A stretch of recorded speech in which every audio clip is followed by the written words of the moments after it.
नमस्कार, मैं हूं मृत्युंजय कुमार झा और बुलेटिन की शुरुआत करते हैं आज की सबसे बड़ी खबर के साथ। और खबर यह है कि नए कृषि कानूनों के विरोध में किसानों ने आज भारत बंद का ऐलान किया। किसानों के बंद का पूरे देश में मिला जुला असर दिखा है। सुबह 11 बजे से 3 बजे तक रखे गए इस बंद में दिल्ली और महाराष्ट्र की सब्जी मंडियां बंद रही तो बाजार खुले रहे। वहीं कोलकाता में बसों का संचालन जारी रहा। कुछ शहरों में आंदोलनकारियों और पुलिस के बीच झड़प की खबरें भी आई हैं, तो कई जगहों पर जबरन दुकानें बंद करवाने की भी कोशिश की गई है। किसानों के इस बंद में 20 से ज्यादा विपक्षी पार्टियां भी शामिल हुई। बंद के दौरान कई जगहों पर बीजेपी और कांग्रेस के कार्यकर्ताओं के बीच झड़प की भी खबरें आई हैं। बंद का समय खत्म होने के बाद राकेश टिकैत ने किसानों से हाईवे खोलने की अपील की। टिकैत ने बताया कि आज गृह मंत्री अमित शाह से उनकी मुलाकात होगी शाम 7 बजे। राकेश टिकैत जी, अमित शाह जी ने कितने बजे बुलाया है? अभी 7 बजे की मीटिंग है। क्या मैसेज आया, कैसे बातचीत? तो यही है ना, मुद्दे यही है, मुद्दे यही है। क्या लगता है कि आखिरकार आप गृह मंत्री बुला रहे हैं किसानों को बैठक के लिए, क्या उम्मीद है आपको? उम्मीद तो ठीक ही लगती है, शुभ संकेत लगते हैं। क्या कोई अब समाधान निकलेगा जो विवाद इतने लंबे समय निकलना चाहिए। कितने लोग जा रहे हैं अमित शाह से मिलने? कई लोग जाएंगे, कई लोग जाएंगे।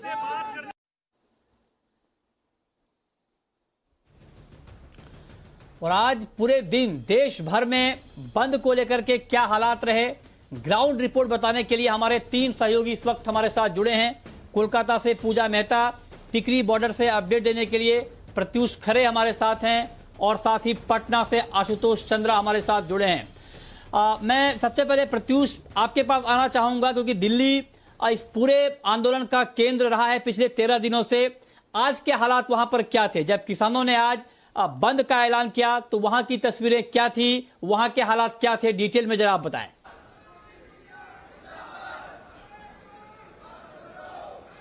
देखिए मृत्युंजय, पिछले 13 दिनों से किसानों का ये आंदोलन चल रहा है और इस वक्त मैं दिल्ली के टिकरी बॉर्डर पर मौजूद है। 13 दिनों से किसान इसी जगह पर डटे हुए हैं और वो यहाँ पर अपना प्रोटेस्ट कर रहे हैं। आज जो भारत बंद था, इसका मिला जुला असर पूरे देश भर से देखने को मिला, लेकिन सबसे ज्यादा जो असर था, जैसा अनुमान लगाया जा रहा था कि पंजाब और हरियाणा में ही इसका सबसे ज्यादा असर देखने को मिलेगा, क्योंकि राकेश टिकैत और किसान संगठनों ने कहा था कि 11 से 3 बजे यानी सिर्फ 4 घंटे का ही चक्का जाम होगा। चक्का जाम का मतलब ये था कि हाईवेज को जाम किया जाएगा, टोल नाकों पर वहां पर जाम लगाया जाएगा।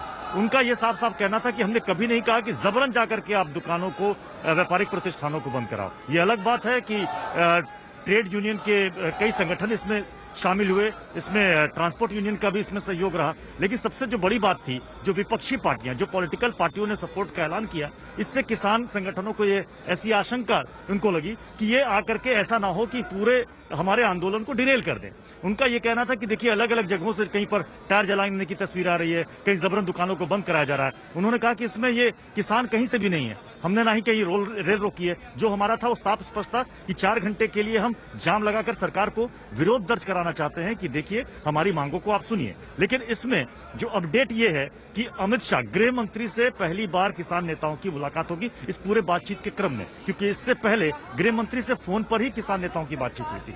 आज कल की बैठक से पहले आज गृह मंत्री ने खुद बुलाया, किसान नेताओं का कहना है कि उन्होंने खुद बुलाया कि आप आइए और मिलिए।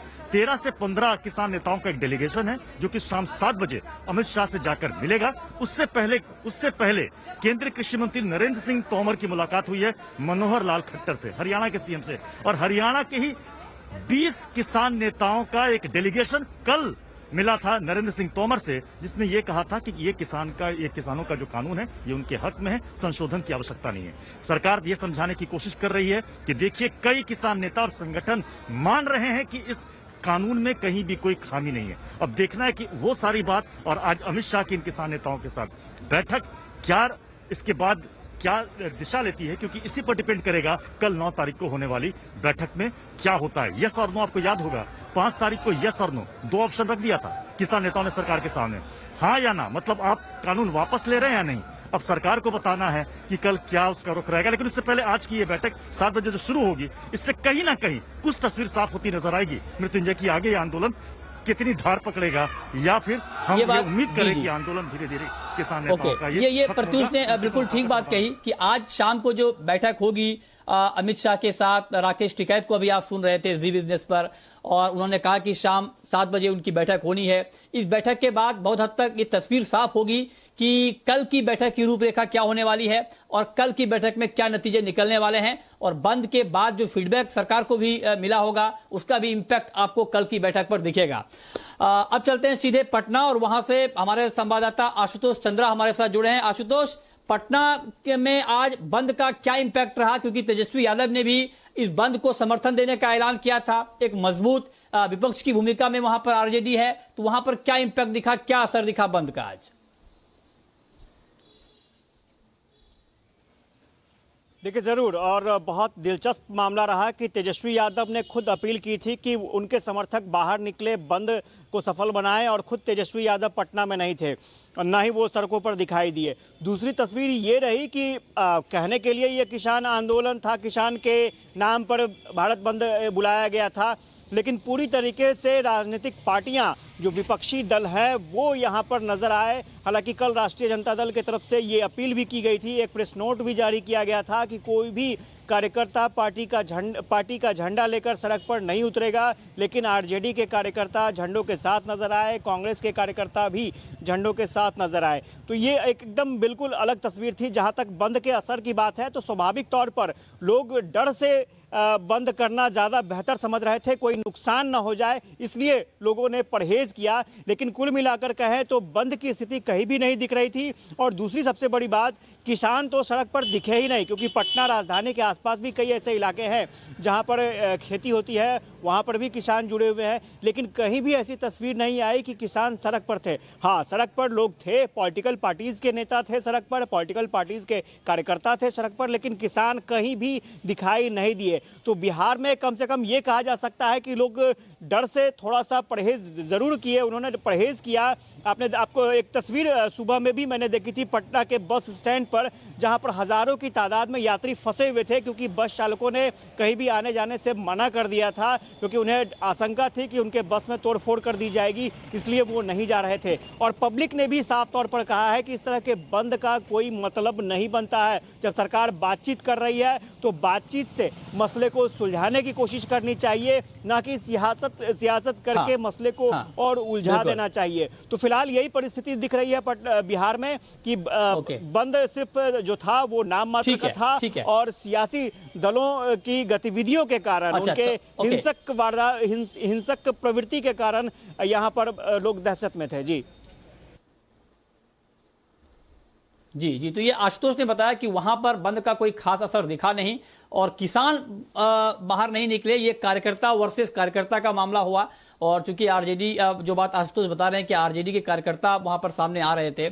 चलिए ठीक है, आप चलते हैं सीधे कोलकाता, और वहां से पूजा मेहता हमारे साथ जुड़ी हैं। पूजा, कोलकाता में क्या दिखा आज बंद के दौरान, क्योंकि ममता बनर्जी ने किसानों के मुद्दों का समर्थन किया था, हालांकि खबरें यह भी आई कि वहां पर बसें चलती रही, उसमें कोई रोक नहीं दिखी। वहां पर क्या हुआ पूरे दिन आज बंद के दौरान कोलकाता में? देखिए मृत्युंजय, मैं आपको बता दूं, जिस तरीके से विपक्षी दलों ने समर्थन किया है इस भारत बंद का, उसी तरीके से तृणमूल कांग्रेस भी एक ऐसा दल है जो इस मूवमेंट को सपोर्ट करता रहा है। लेकिन कल पार्टी की सुप्रीमो ममता बनर्जी और पश्चिम बंगाल की मुख्यमंत्री, उन्होंने ये ऐलान कर दिया कि वो इस भारत बंद के इशू को जरूर समर्थन देती है, लेकिन वो बंद के विरुद्ध है। उन्होंने यहाँ तक कि ये कह दिया कि जब से उनकी सरकार बनी है राज्य में 2011 से, तब से कोई भी यहाँ पर बंद उन्होंने अलाउ नहीं किया है, क्योंकि उससे सिर्फ मैंडेज लॉस होते हैं और इकोनॉमिक लॉस होता है। लिहाजा अगर हम आज सुबह से बात करें तो तस्वीरों के माध्यम से मैं आपको दिखाना चाहती हूँ, जनजीवन पूरी तरीके से सामान्य है। हालांकि आम दिनों के मुकाबले लोग जो है कम निकले हैं आज, लेकिन अगर हम बसें की बात करें तो निजी बस हो या फिर सरकारी बस हो, आज पूरे दिन हमने देखा है कि यातायात की सेवाएं जो है वो राज्य सरकार की ओर से या राज्य के परिवहन दफ्तर की ओर से मुहैया कराई गई है। और अगर आप तस्वीरों के माध्यम से देखें तो लोग अपने दफ्तर को निकले हैं, अपने काम को जा रहे हैं। राज्य सरकार की ओर से आज ज़्यादा संख्या में जो है स्टेट बसेस को उतारा था। अगर आप देखें तो यहाँ पर ऑटो स्टैंड है, वहाँ पर लोग अभी भी जा रहे हैं और लोगों आज जो है अपने घरों से निकले थे। लेकिन साथ ही साथ ये भी आपको बता दूं कि आज लगभग पूरे दिन जो है बाजार, मंडी, दुकानें जो खुली रही और लोगों को खासी परेशानी का सामना नहीं करना पड़ा। लेकिन पश्चिम बंगाल के कई ऐसे इलाके हैं जहां पर बंद समर्थकों ने जबरन जो है ये बंद को इम्पोज करने की कोशिश की, लेकिन पुलिस की तत्परता से उनको इमीडिएटली हटा लिया गया ताकि लोगों को जो है परेशानी ना फेस करनी पड़े। पुलिस की ओर से अलग अलग हिस्सों में जो है तैनाती की गई है ताकि जबरन जो है कोई किसी को बाहर निकलने से नहीं रोके और बंद को इम्पोज ना करे। ओके, बहुत शुक्रिया पूजा आपका, प्रत्यूष आपका और आशुतोष आपका डिटेल ग्राउंड रिपोर्ट हमारे दर्शकों तक पहुंचाने के लिए, बताने के लिए कि आज बंद का क्या इंपैक्ट इन जगहों पर रहा है।